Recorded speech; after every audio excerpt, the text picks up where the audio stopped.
Mulwarree Hindi, mother of three, the youngest of who graduates Year 12 today.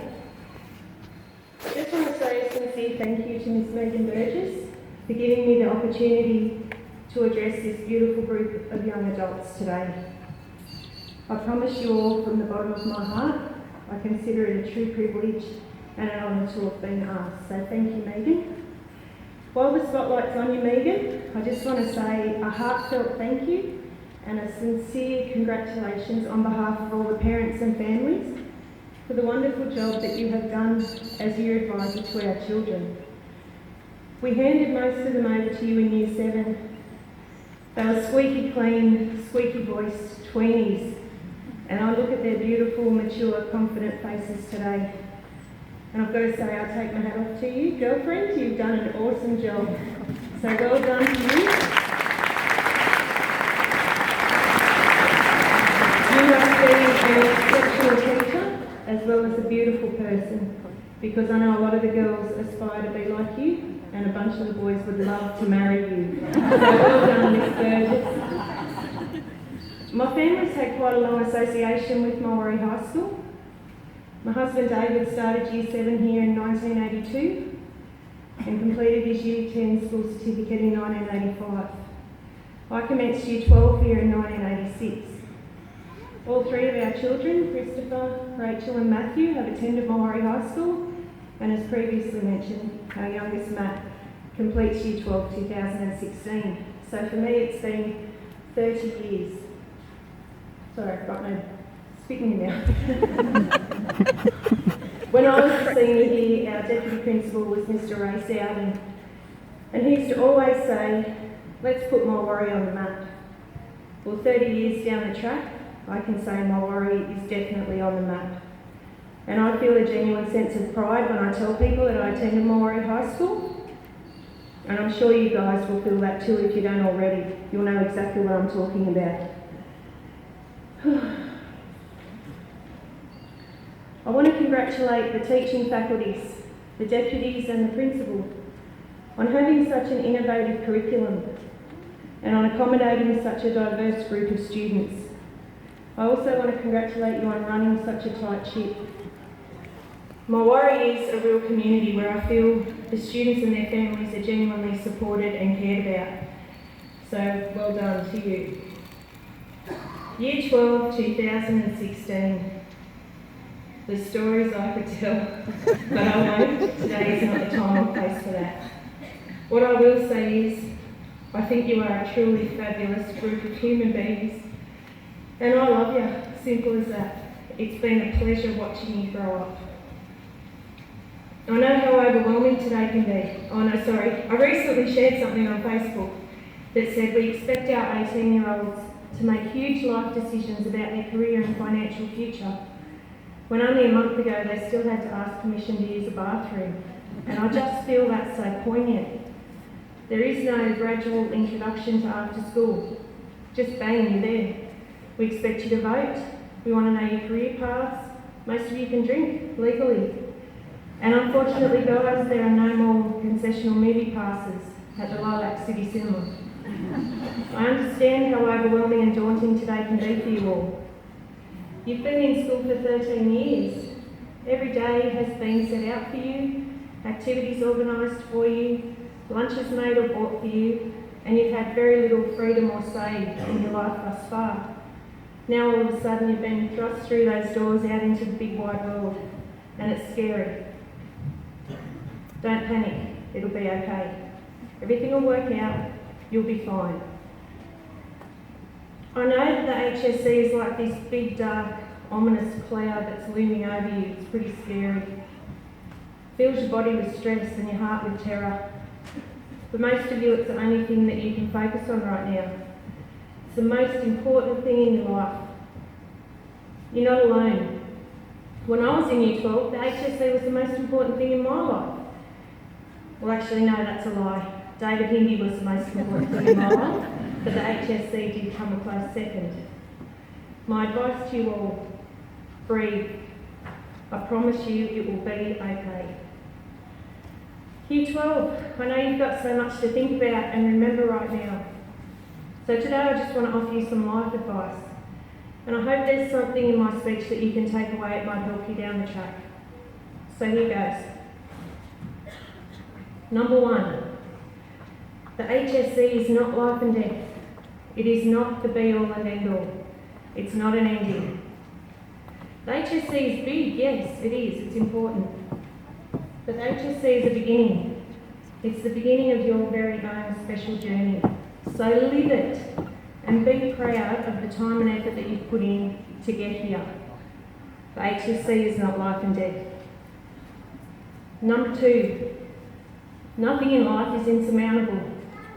You may think of life as this massive big mountain that you don't think you'll ever be able to climb. Break it down. Set markers. Okay, you might not be able to reach the top right now, but if you just aim to get to that first rest area by lunchtime and then reevaluate, you'll be fine. Always break things down. The HSC, oh, what's the point? I'm going to fail, I'm hopeless at English, I didn't understand the text, I'm going to fail. Break it down. On average, I do 5 subjects. That means each subject is worth approximately 20% of the overall mark. I don't feel real good about English. That's 20% of 100. Well, actually, I feel okay about the creative writing section. It's just paper 2 that I don't feel real good about. That's worth 10%. Tell yourselves, I am not going to fall apart over a possible bad mark that is worth only 10% of the overall. See, break it down.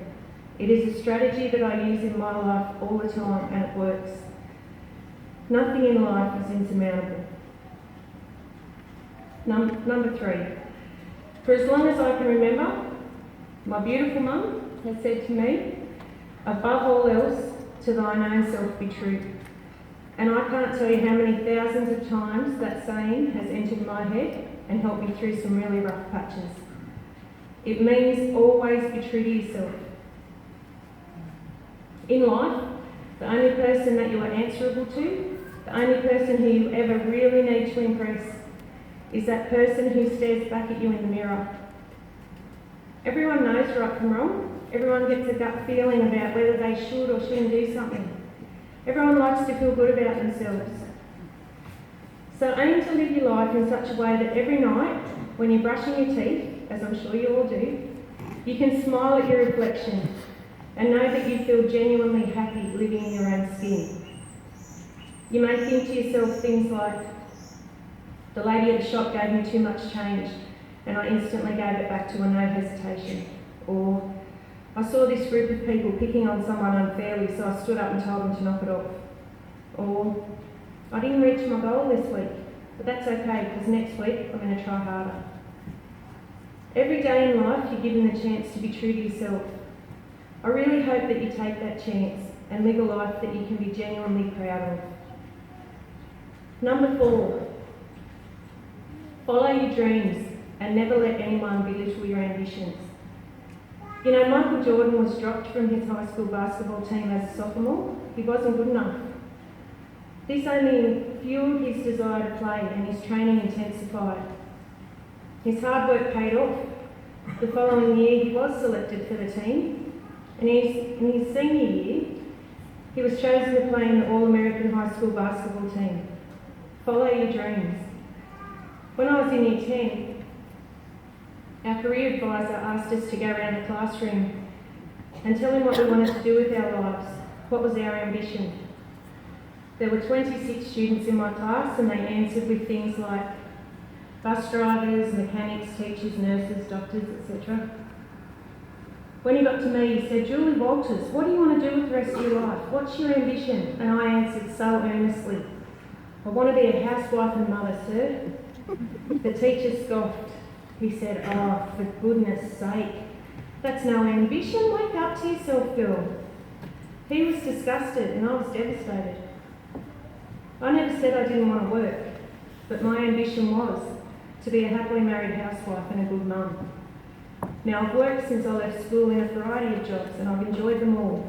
I particularly love my current position with Fax Housing. I love it.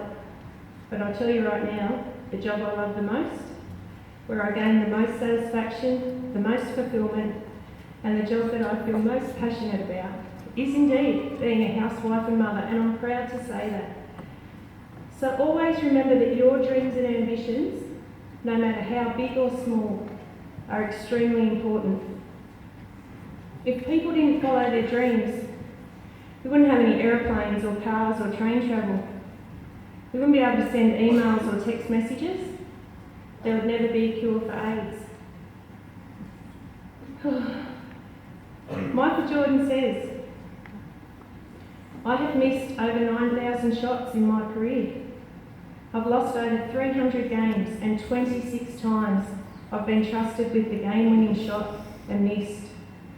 I have failed over and over and over again in my life, and that is why I succeed. Always follow your dreams. Number 5, it's the simplest one of all.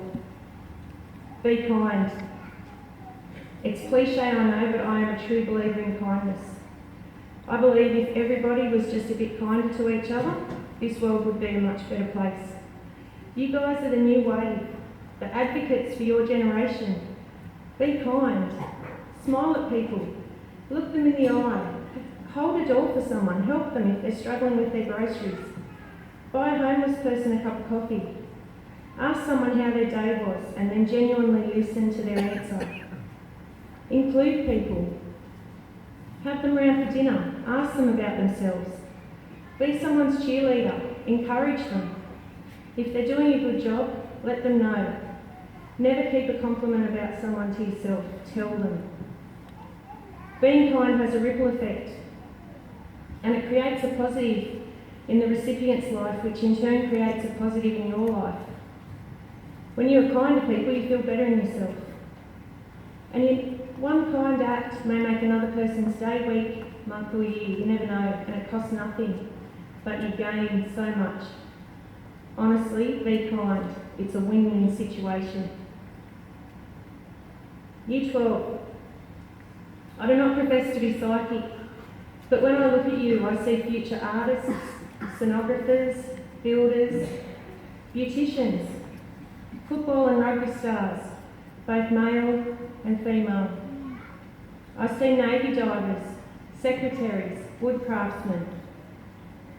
I see solicitors, nurses, electricians, pharmacists, IT technicians, mechanics, teachers, hockey stars, bricklayers, forensic scientists, hairdressers, tennis pros,